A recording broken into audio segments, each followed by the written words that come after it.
करे ससुरारी में आना है घाटे डीजे जीजा बजाना है समझे। ससुरारी में आना है घाटे डीजे जीजा बजाना है।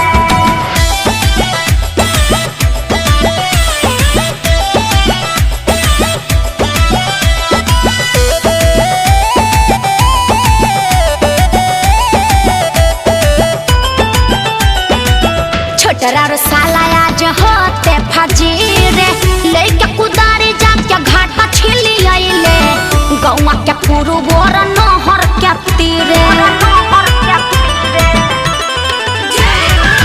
छोटरा रो साला आज होते फजीरे लेके कुदारी जाके घाटा छिली आइले गौवा के पुरु बोर नहर के तीरे।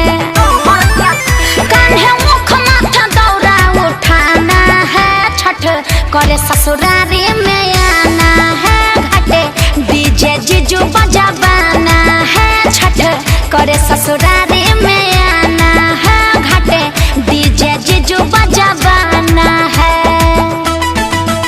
घाटे डीजे जीजू बजाना है बजाना है।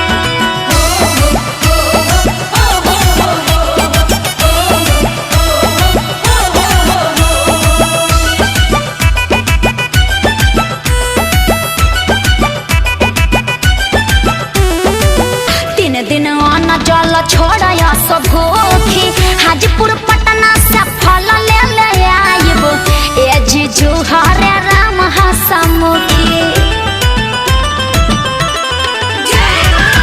3 दिन अन्न जल छोड़या सब भूखी हाजीपुर पटना से फल ले ले आइब ए जीजू हरे राम हसमुखी। सुनिए साली अंतरा क्या बात ना भुलाना है छठ करे ससुरारी में आना है घाटे डीजे जीजू बजाना है। छठ करे ससुरारी में आना है घाटे डीजे जीजू बजाना है। और सुनिए पराका भी ले लिए आइएगा।